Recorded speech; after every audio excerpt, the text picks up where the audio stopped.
कारजंटी में स्वागत आपका। मैं हूं योगेंद्र, आप देख रहे हैं खास खबर। खास खबर में हम बात करेंगे राजस्थान के अंता विधानसभा क्षेत्र के बाई इलेक्शन की। सारी पिक्चर क्लियर है। अब मोरपाल सुमन भाजपा के प्रत्याशी होंगे, इसका ऐलान कर दिया गया है। और मुकाबला तो किसके बीच रहेगा ये तो कहना भी बहुत मुश्किल होगा, क्योंकि नामांकन का 21 तक और उसके बाद में जब वापस ले लेंगे तब तस्वीर साफ होगी। लेकिन बीजेपी और कांग्रेस दोनों तो मैदान में डटेंगे ही। नरेश मीणा ताल ठोक रहे हैं। जिस तरह से नामांकन उन्होंने दाखिल किया उस हिसाब से तो लगता है कि वो चुनाव लड़ेंगे, लेकिन कई बार कई परिस्थितियां बनती हैं कि क्या स्थिति बने। खैर, लेकिन अंता की जनता किसके साथ, ये देखने वाली बात होगी। वहां के जातीय समीकरण हैं, एसटी के वोट हैं, ओबीसी के वोट हैं, और मोरपाल जी के लिए ये कहा जाता है कि वो संघ पृष्ठभूमि से हैं, कार्यकर्ता, सक्रिय कार्यकर्ता हैं और संगठन ने उन पर भरोसा किया है। तो चलिए पूरे इस पे हम चर्चा करेंगे। हमारे साथ उमेंद्र दादिश साहब हैं, अटल खंडेलवाल जी भाजपा से हैं और पौरुष भारद्वाज जी हमारे साथ कांग्रेस से हैं। उमेंद्र जी, आपके पास में आना चाहूँगा। लंबा एक्सपीरियंस और खासकर हाड़ौती को भी आपने बहुत नज़दीक से देखा है। बीजेपी का गढ़ रहा है हाड़ौती, ये बात सही है कि कोई एक वक्त था तो हर नेता अपने आप को महफूज मान के चलता था कि वहाँ से तो हम चुनाव जीत ही जाएंगे। और उस दौर के दो दिग्गज नेता, उनके साथ और भी, उनका अपना एक जलवा रहा था। उन्होंने वाकई अपने खून और पसीने से हाड़ौती में भाजपा को सींचा है। इसको आज भी कोई डिनाई नहीं कर सकता, और अगर कोई डिनाई करता है तो एक तरह से वही बात होगी कि अपने पूर्वजों को झुठला देना या उन्हें भूल जाना। तो क्या लगता है कि आज भी वो स्थितियां कायम हैं कि अब समय के साथ चीजें बदल गई हैं? देखिए योगेंद्र जी, अब समय के साथ बहुत कुछ बदल चुका है। जी, जिस भारतीय जनता पार्टी के कहा जाता था कि जनसंघ की तर्ज पे चलना है, हाँ। तो न तर्ज रही न कोई लय रही, कुछ नहीं है, तो सब कुछ बदल गया। अब गर्ज पे चल अब गए गर्ज सब। पे चल रहे हैं। अब क्या है कि पहले साइकिल से घूमते थे, स्कूटर से घूमते थे। आपको ध्यान होगा ललित किशोर चतुर्वेदी जी ने चुनाव स्कूटर से लड़ाया वहाँ। अब स्कूटर से कोई चुनाव लड़े तो 200 वोट भी नहीं आएंगे, तो स्थितियाँ बदल गई। हाँ, लेकिन एक बात कहनी पड़ेगी, अंता के उपचुनाव में भारतीय जनता पार्टी के लिए लग रहा था कि आयातित को लाएंगे या निर्यात करेंगे, कैसा होगा। लेकिन इन्होंने जो स्थानीय अपने कार्यकर्ता को लेके आए, ये एक अच्छा है, इन्होंने एक संदेश दिया है। अब क्या है, दोनों जो मुख्य प्रत्याशी हैं बीजेपी कांग्रेस के, दोनों स्थानीय हो गए। नरेश मीणा जातिगत समीकरण के हिसाब से यदि मैदान में टिकते हैं तो मैं मानता हूं कि मुकाबला त्रिकोणीय होगा। इस त्रिकोणीय मुकाबले में दो स्थानीय और एक बाहरी, ऐसी स्थिति में चुनाव देखने लायक होगा और बढ़िया है। लेकिन ये बात कहनी पड़ेगी कि भाया जो हैं कांग्रेस के, उनको व्यापक अनुभव है, और जो बीजेपी से जो कैंडिडेट है मोरपाल, उनको शायद नया विधानसभा का पहला चुनाव लड़ रहे हैं। तो एक पंचायत समिति लेवल के व्यक्ति को विधानसभा का चुनाव लड़ने में कई प्रकार के मैनेजमेंट का सामना करना पड़ेगा, प्रबंधन। अब बात आती है कि भारतीय जनता पार्टी के लोग उनके साथ में कितनी निष्ठा, कितनी ईमानदारी के साथ में लगते हैं, उनको लगाना एक बहुत बड़ी चुनौती होगा। क्योंकि मैं अभी देख रहा था आपके चैनल में 40 स्टार प्रचारकों की सूची लगा दी। देखिए, स्टार प्रचारक बहुत अच्छी बात है, लेकिन स्टार प्रचारक वोट नहीं दिला सकते, एक माहौल बना सकते हैं। वोट तो वहाँ का स्थानीय जो कार्यकर्ता है ना, जो डंडे खाता है, लाठी खाता है, गाली सुनता है, वो दिलाता है। जी उमेंद्र जी, हाँ। कई बार ऐसा लगता है कि देखिए, गुटबाजी तो राजनीतिक दलों में आज से नहीं, बहुत पहले से भी रही हैं जी। लेकिन होता क्या है, कई बार कार्यकर्ता जो संगठन के लिए होता है, जिसपे किसी का ये नहीं होता है कि इस गुट का है, उस गुट का, वही कहता है भी मैं केवल मेरे सिंबल के साथ। जी। पार्टी जिसको सिंबल देगी मैं उसके साथ लगूंगा, मैं न इसके साथ हूं न उसके साथ हूं। तो ऐसे में उसकी ईमानदारी का उसको बेनिफिट मिलता है। जीत हार एक अलग बात है, लेकिन ऐसे में गुटबाजी रखने वाले नेताओं को विरोध करने में आपको लगता है कि जोर आता है? देख, गुटबाजी वालों को दिक्कत आती है, क्योंकि वो ये देखा ये अमुक का व्यक्ति, ये अमुक का इसके खिलाफ है। लेकिन जो निष्पक्ष होता है, जो किसी गुट में नहीं होता है, वो किसी के भी पांव पकड़ सकता है। हाँ। आज क्या है कि पांव पकड़ की राजनीति में जो व्यक्ति है ना, वो चुनाव जीतता है। यानी ठीक है साहब, मैं तो आपका भी हूं, आपका भी। कोरे कागज पे आप कुछ भी लिख सकते हैं, भरा हुआ कागज है, उसमें लिखने में बहुत दिक्कत आई। तो अभी मैं मानता हूं ये जो बीजेपी कैंडिडेट है, कोरा कागज है। इस कोरे कागज पे जैसे चाहेंगे, संगठन के लोग चाहेंगे, बड़े नेता चाहेंगे, वो लिखने में आसान चीज होगी। यदि आप मानिए किसी आयातित को लेके आते, पहले कई दफा आप आयातित को लेके आए हो, तो बड़ी दिक्कत होती है, साहब इसको क्यों लाए, क्या नहीं है, स्थानीय बात है ये। अब यहाँ एक बीजेपी को ये फायदा मिला कि उनको एक कार्यकर्ताओं को एकजुट कांग्रेस का ये नारा नहीं रहेगा कि स्थानीय बनाम भारी। हाँ, वो चीज नहीं हुई जी। अब ये दोनों क्या है कि कहेंगे हम तो दोनों लोकल हैं, अब ये क्या है छपड़ा से आए हैं, देवली से आए हैं, इनके मुकाबले का। लेकिन यहाँ क्या देखो चुनाव में जातीय कारण भी होते हैं, कई चीजें होती है। अब ये यदि मानिए भायाजी वैश्य समाज से हैं, यदि मानिए ओबीसी ब्राह्मण वर्ग या अन्य जातियां यदि इनके साथ में लगती है तो ये भारी कैंडिडेट हो सकते हैं। अब नरेश मीणा के साथ मीणा गुजर और ओबीसी का फैक्टर आता है, SC ST का, तो वो भारी हो सकते हैं। यानी आज की स्थिति में हम ये नहीं कह सकते ये अमुक व्यक्ति बहुत ज्यादा भारी है। यानी तीनों प्रत्याशी मेरी दृष्टि में इस समय सक्षम है और जिताऊ प्रत्याशियों के रूप में देखता हूं मैं तीनों को, क्योंकि इनमें कोई भी जीत सकता है। ये नहीं कह सकता, ये नहीं एक तरफा वाली बात नहीं है। अब यह कि जिसका गुड मैनेजमेंट होगा, जो अच्छे ढंग से प्रबंधन कर लेगा, जो कार्यकर्ताओं को सक्रिय कर लेगा, वो चुनाव जीतेगा, जहां तक मैं मानता हूं। बिल्कुल आप सही कह रहे। देखें मैनेजमेंट का इलेक्शन है और जब बाई इलेक्शन होता है तो तय मान के चलिए नेक टू नेक फाइट होती है और उस फाइट का अपना एक मजा है। वोटिंग परसेंटेज भी ज्यादा होता है। किसी भी बाई इलेक्शन को उठा करके देख लीजिए, क्योंकि पूरे प्रदेश के कार्यकर्ता वहां पे लग जाते हैं, मोटिवेट करते हैं, एक माहौल तैयार करते हैं और माहौल से वोटिंग परसेंटेज पे भी असर पड़ता है। तो चलिए मैं अटल जी आपके पास में आना चाहूंगा। संगठन ने भरोसा किया है। पहले ये माना जा रहा था कि अगर किसी को बाहर से लेकर के आएंगे, जैसे एक लंबा एक्सपीरियंस है जर्नलिज्म का उमेंद्र दादी साहब के पास में, उनका कहना है कि अगर बाहरी को लेके आएंगे तो प्रमोद जैन भाया के साथ में एक प्लस पॉइंट ये होगा कि बाहरी बनाम स्थानीय, क्योंकि नरेश मीणा भी वहाँ के लोकल रहने वाले नहीं हैं। तो ये तो चलिए आपने लोकल और एक आम कार्यकर्ता को टिकट देकर के एक बड़ा मैसेज दिया है, पर एक गुटबाजी को लेकर के बीजेपी पे अभी भी जैसे संकेत दिया अभी उमेंद्र जी ने भी, तो ये कैसे पाट पाएंगे?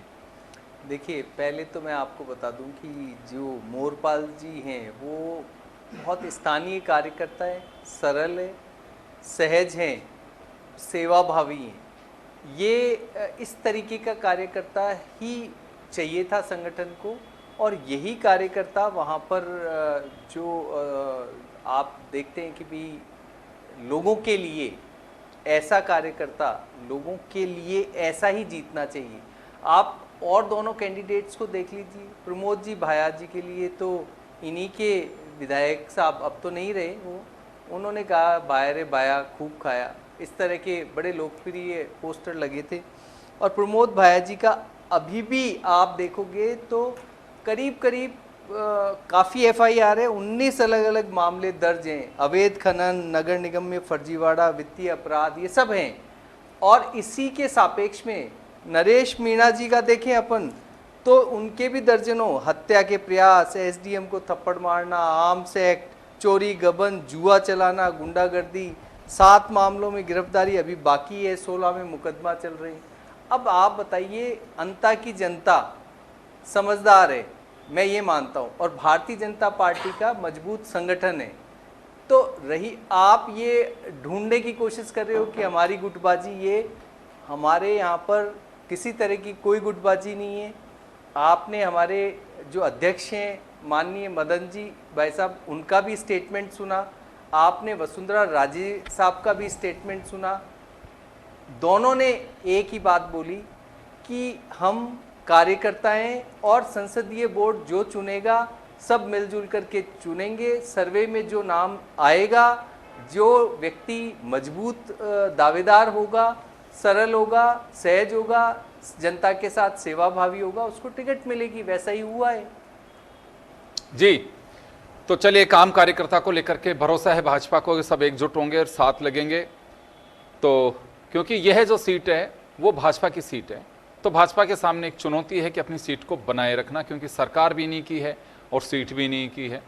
अगर यह सीट चली जाती है, वैसे तो सरकार की सेहत पे कोई फर्क पड़ने वाला नहीं है, हाँ, लेकिन एक विपक्षी खेमे में एक कहने को बहुत कुछ हो जाता है कि देखिए इस तरह से चुनाव हुआ, ये सेमीफाइनल है, कभी क्या कहा जाएगा।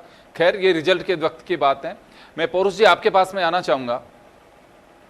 एक उम्मीद की कर रही थी कांग्रेस है कि बाहर से लेकर के आएंगे, बाहर के व्यक्ति को टिकट देंगे, तो एक व्यूहरचना भी इसी तरह की बनाई गई थी कि बाहर के अगर व्यक्ति को टिकट मिलता है तो स्थानीय बनाम भारी का नारा हो जाएगा। वो नहीं होगा। ये भी स्थानीय कार्यकर्ता और कहते हैं कि सहज और सरल कार्यकर्ता हैं वो। मैं मिला नहीं उनसे, लेकिन जो हमारे संवाददाता से बात हुई है और लोगों से बात हुई है कि जीत हार अलग बात है, लेकिन एक पार्टी के कार्यकर्ता और स्थापित कार्यकर्ता है, तो आपको लगता है कि कांग्रेस का एक जो मुद्दा बन सकता था वो दूर हो गया और गुटबाजी की एक उम्मीद की किरण कांग्रेस को आज तक भी लग रही है? अभी अटल जी को आपने सुना कि तमाम पार्टी के कार्यकर्ता उनके लिए काम करेंगे क्योंकि उन्होंने सबके लिए काम किया है। योगेंद्र जी देखिए, सबसे पहले तो मैं इस बात को कहना चाहूँगा कि अगर हम दोनों कैंडिडेटों की तुलना करते हैं, कांग्रेस वालों की और बीजेपी वालों की, तो निश्चित तौर पे आप देखिए कि अब बीजेपी के कैंडिडेट के साथ फिर भी एक जाति का फैक्टर है। जिन निर्दलीय नरेश मीणा की बात कर रहे थे हम लोग, उनके साथ भी जाति का फैक्टर है। और ये आज के ज़माने की कड़वी सच्चाई है कि कोई भी पार्टी, चाहे हमारी पार्टी हो चाहे इनकी पार्टी हो, उसका जातिगत समीकरण जो है उसका टिकट बंटवारे में अहम रोल होता है। परंतु आप देखिए कि हमारे जो कैंडिडेट हैं वहाँ पर प्रमोद जैन भैया जी, उनकी जाति के मैं समझता हूँ शायद मुश्किल से 15,000 10,000 वोट भी वहाँ पे नहीं होंगे, पर उसके बावजूद वो लगातार वहाँ पे जिस प्रकार से चुनाव जीतते रहे।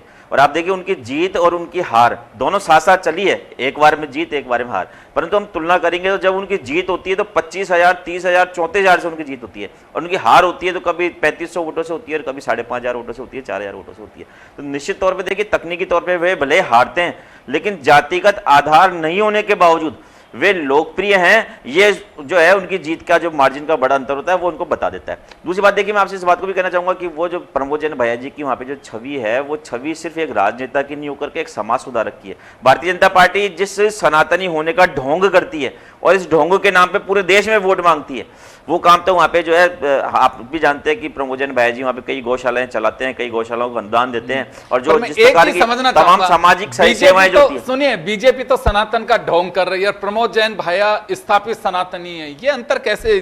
देखिए बहुत सीधी सी बात है। मैं आपसे एक बात कहना चाहूंगा कि एक माता के पिता की 2 संतानें हैं, एक बच्चा जो है वो अपने चुपचाप अपने माता पिता की सेवा कर रहा है, अपना फर्ज निभा रहा है, बाहर वो किसी को कुछ नहीं कह रहा है कि मैंने अपनी माताजी के लिए क्या किया, अपने पिताजी के लिए क्या किया। समाज जो है वो देख रहा है और वो उसकी तारीफ कर रहा है। एक व्यक्ति ऐसा है कि जो अपने पिताजी को या अपनी माताजी को व्हील चेयर में बैठाता है और पूरा बाजार घुमाता है और उस बात को कहता है भाई देखो मैं मेरी माँ का कितना बड़ा भगत हूँ, मैं कितना बड़ा वो हूँ कि मैं देखो इनकी सेवा में मैंने अपना जीवन अर्पित कर दिया, इसलिए भाई इनकी सेवा के लिए आप मुझे कुछ दो, आप मुझे कुछ दोगे तो मैं इनकी सेवा कर पाऊंगा। तो ये स्थिति भारतीय जनता पार्टी की। भारतीय जनता पार्टी सनातन को जो है व्हील चेयर में बैठा करके पूरे राजनीति के बाजार में घुमाती है, उस सनातन के नाम पे वोट भी मांगती है, चंदा भी मांगती है, सब कुछ मांगती है। और उसकी स्थिति क्या होती है वो आपने और हमने सबने देखा। जबकि हमारे यहाँ पे कांग्रेसी जो सनातनी होते हैं वो सनातनी वास्तव में सनातनी होते हैं और वो उस बात को का धर्म जो अपना धर्म है उसको निभाने में विश्वास करते हैं, दुनिया को दिखाने में विश्वास नहीं करते और उसको राजनीति के बाजार में बेचने में विश्वास नहीं करते। मैं इस बात को कहना चाहूंगा। देखिए दूसरी बात और साथ ही साथ एक बात यहाँ पे समीकरणों की बात चल रही थी कि भारतीय जनता पार्टी बड़े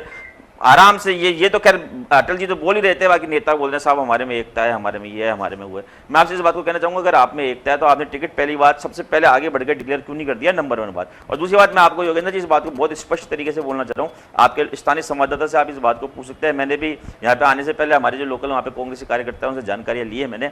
देखिए ये जो मोरपाल जी जो हैं ये दुष्यंत जी के खास आदमी माने जाते हैं। भारतीय जनता पार्टी का प्रदेश नेतृत्व तो जो है प्रभुलाल सैनी जी को टिकट दिलवाना चाह रहा था, वसुंधरा जी वाले जो खेमा था, दुष्यंत जी वाला खेमा था, वो इनको टिकट दिलवाना चाह रहा था। अब आखिरी के अंदर इनके यहाँ की रणनीति इंटरनल ये रणनीति है कि जैसे दौसा में इन्होंने किरोड़ी लाल जी का तिलस्म तोड़ा, टिकट उनके भाई को दिया, परंतु जैसा कि किरोड़ी लाल जी ने खुद ने कहा कि हमें तो अपनों ने लूटा, गैरों में कहां दम था, तो वो बात यहाँ पे कहानी दोहराने की वापस भारतीय जनता पार्टी का प्रयास है। वसुंधरा जी का तिलस्म जो है वो भारतीय जनता पार्टी वाले खुद जो है इंटरनली तोड़ेंगे। मैं आपसे ये बात को कहना चाहूंगा। जी अटल जी कुछ कहना चाह रहे हैं अपने तिलस्म को तोड़ने के लिए? देखिए 2 बातें, एक तो कि ये जो दोहरी जो चरित्र का है वो नरेश मीणा इनकी विचारधारा से संबंधित है। आपके यहाँ से आया था? नहीं, आपकी पार्टी में रहा है वो? आपके साथ पता है, लेकिन आपके साथ आया था? आप हमारे महासचिव किस पार्टी से था? वो छात्र राजनीति में। उसको छोड़िए, पार्टी में तो आपके में गया ना। सुनिए मेरी बात, देखिए व्यक्ति का जो बन जाता है ना वो अच्छा नहीं। अच्छा अब एक और बात समझिए, क्या कहते हैं राहुल गांधी जी कि जिसकी जितनी है ना जाति है उसकी उतनी भागीदारी दी जाए। वहाँ पर नरेश मीणा भी यही कह रहा है कि भाई जिसकी जितनी जाति थी उसको वहाँ से उतनी भागीदारी दे। लेकिन वहाँ तो नरेश मीणा गलत, और देश के अंदर या बिहार के अंदर वहाँ पर राहुल गांधी सही। अब ये कह रहे हैं सनातनी का। अब राहुल गांधी किस तरीके से उनका ट्री बनाओ, उनका पेरेंटल ट्री बनाओ, बनाओ आपको ना। पता चल जाएगा। ये गजब बात है कि गांधी वो वैश्य में आते हैं, और ये जनेऊ दिखा के कहते हैं हम फलान ब्राह्मण हैं, कैसे हुए जी?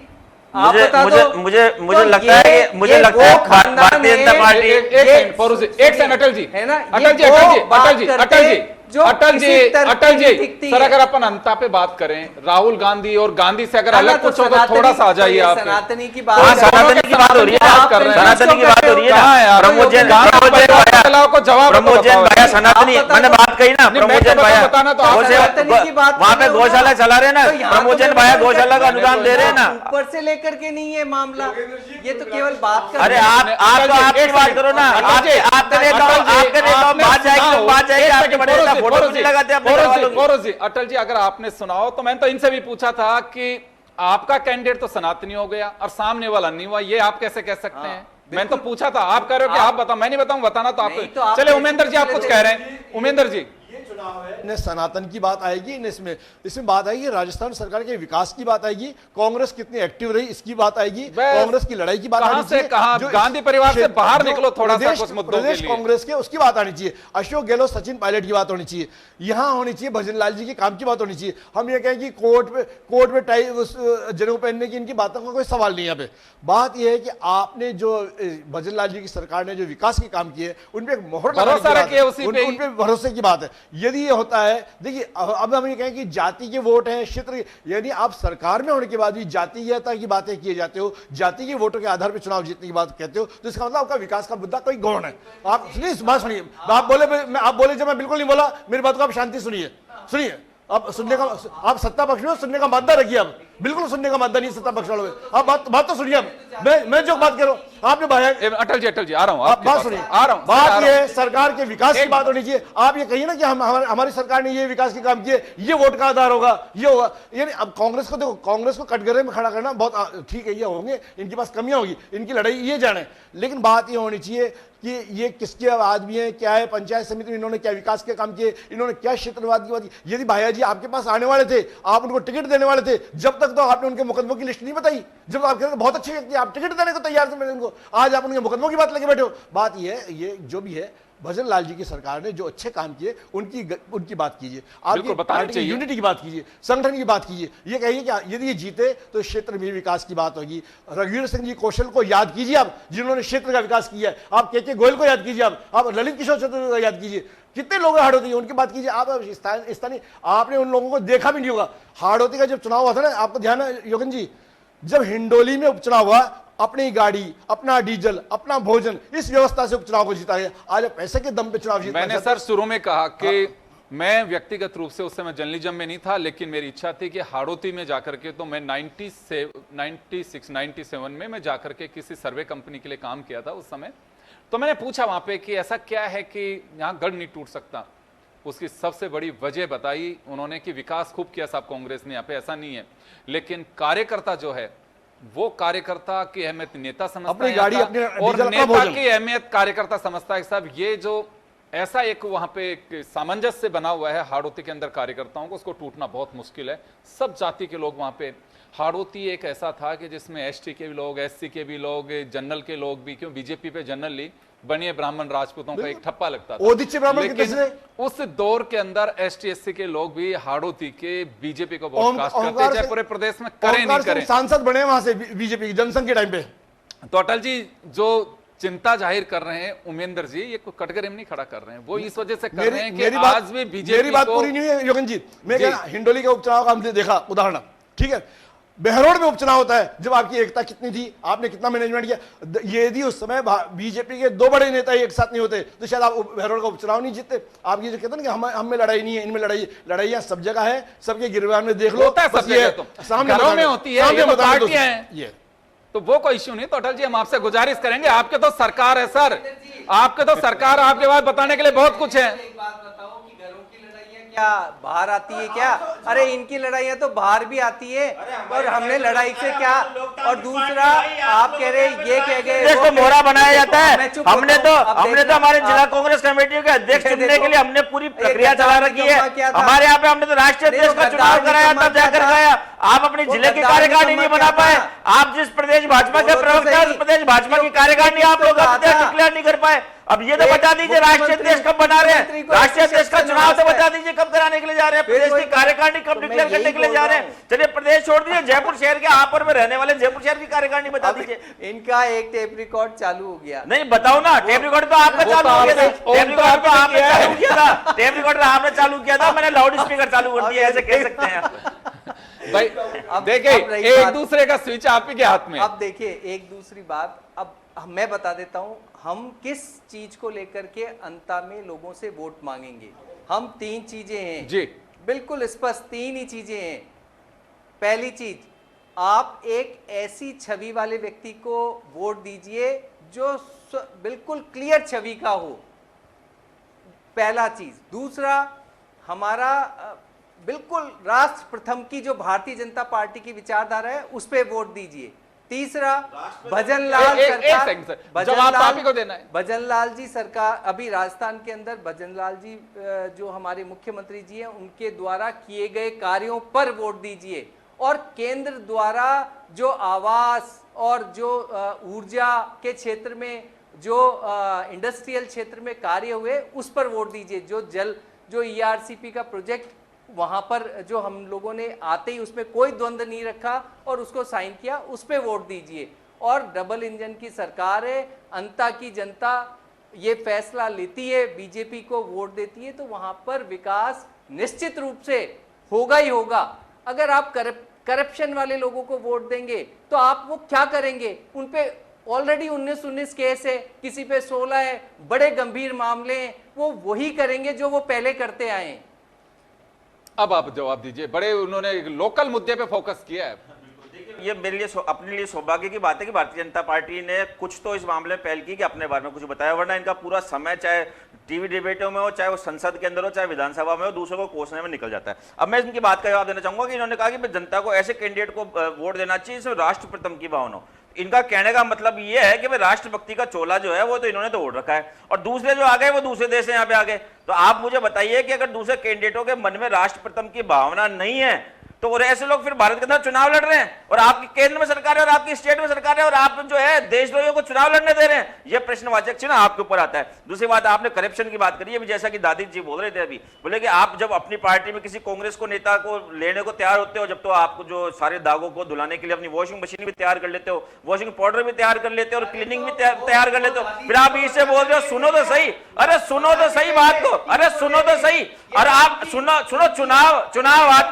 चुनाव आते ही आप लोग चुनाव आते ही भ्रष्टाचार का टेप रिकॉर्डर चालू कर देते हो। मुझे इस बात का जवाब दो कि अगर कोई भ्रष्ट आदमी सुनो, कोई भ्रष्ट आदमी राजनीतिक व्यवस्था में केस लेके जिंदा है तो ये आपकी नाकाबिलियत है। अब मोदी जी को आपको ध्यान होगा योगेंद्र जी, मोदी जी ने जब 2014 में चुनाव लड़ा था, 2014 एक बार सुनिए, वो जो सवाल खड़े ना सीधा उन पे क्यों, अपने पास समय कम है, वो जो सवाल खड़े उन्हीं पे जवाब दीजिए। मैं देखिए दूसरी बात, प्रदेश की आप मुझे इस बात का जवाब दो, अगर भ्रष्टाचारी कोई व्यक्ति है तो आपकी सरकार क्या कर रही है, आपके एजेंसी क्या कर रही है, इस बात का जवाब दे दो। एक सेकंड मैं एक निवेदन करूंगा, इसका जवाब हालांकि उमेंद्र जी से मैं दिलवाऊंगा। देखिए कोई राजनीतिक दल ये बात बिल्कुल कहने का उसको कोई हक नहीं है। आपराधिक पृष्ठभूमि के लोग, भ्रष्ट लोग, ऐसा कोई राजनीतिक दल हो, जैसे कहता ना कि कोई गाना था, मैं इसका जिक्र नहीं करूंगा यहाँ पे, अगर कोई भी पार्टी ये कह सके कि हमारे सारे नेता बेदाग है, हमारे एक भी कैंडिडेट मेंबर ऑफ पार्लियामेंट जीता हो जिसको हमने टिकट दिया, कोई भी दावा कर दें, कोई भी राजनीतिक दल, कोई भी, मैं कह रहा हूं अटल जी आपको भी कड़कड़े में खड़ा कर रहा हूं, केवल मुद्दा बनाना सहज है। आप आपराधिक छवि की पृष्ठभूमियों की लिस्ट देखिए, कितने लोग जीत करके आते हैं, और आप चिंता जाहिर कर रहे हैं इस पे, मैं आपके साथ हूं। आना ही नहीं चाहिए, सुप्रीम कोर्ट को दखल करना पड़ता है, लेकिन एक प्रमोद जैन भाई बाई इलेक्शन में कैंडिडेट हैं, वो नहीं है। आपके भी यहां से अगर आप देखेंगे तो कितने कैंडिडेट जिनको 200 को टिकट दिया था आपने, कितने लोगों के ऊपर आपराधिक मामले, मैंने तो विज्ञापन चलाए चैनल के ऊपर। में क्या करना चाहिए हैं? मैं केवल एक पार्टी अरे उपचुनाव क्यों हो रहा है? आपकी पार्टी का नेता अपराधी ठहराया गया, जिसकी लोकतंत्र में आस्था नहीं थी, लोकतांत्रिक सिस्टम को छोड़ के बंदूक उड़ा ली उसने, और सरकारी सिस्टम को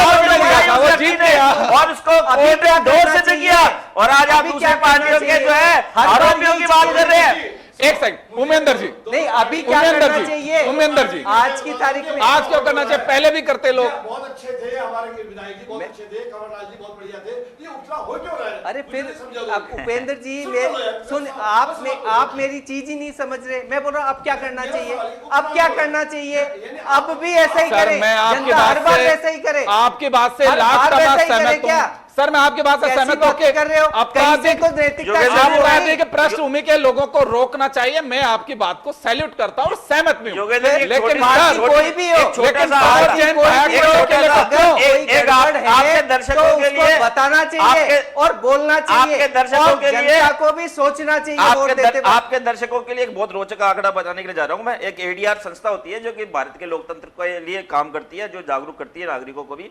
वो हर बार जो है रिपोर्ट प्रकाशित करती है जनप्रतिनिधियों को लेकर के और राजनीतिक दलों को लेकर। तो एडीआर ने 2025 की रिपोर्ट प्रस्तुत करी है। उसमें बीजेपी के बताया उन्होंने कि पूरे भारत में कुल 1653 विधायक हैं, उसमें से 638 विधायक यानी भाजपा के 39% विधायकों के ऊपर आपराधिक मामले जो है वो चल रहे हैं।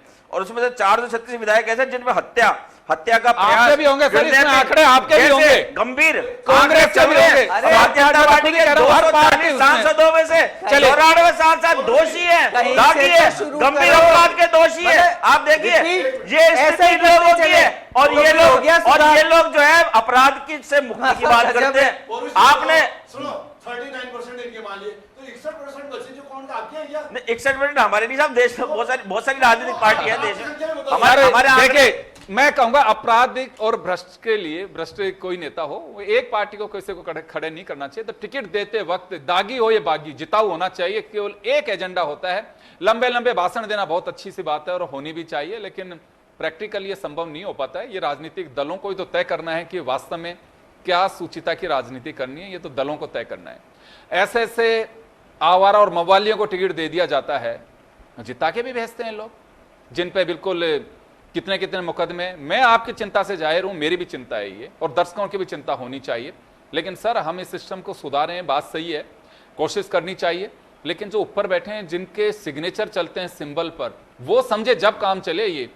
तो चले, मैं माफी चाहूंगा। तो अंता की जनता किसके साथ है, ये तो 14 को फैसला आएगा सब। लेकिन अब रोचक चुनाव होगा, क्योंकि पत्ते खुल चुके हैं। बीजेपी कांग्रेस पे सबकी निगाहें टिकी थी, दोनों के टिकट तय हो चुके हैं, नामांकन होगा। नरेश मीणा इसे त्रिकोणीय बनाने की पूरी कोशिश करेंगे अगर मैदान में डटे रहते हैं तो। हालांकि नामांकन किया है तो डटे रहेंगे। अब किसको नुकसान करेंगे, नहीं करेंगे, खुदबाजी मारेंगे, ये देखने वाली बात होगी। तो चलिए, आप सभी का बहुत बहुत शुक्रिया। खास खबर में इतना ही, दीजिए इजाजत, नमस्कार।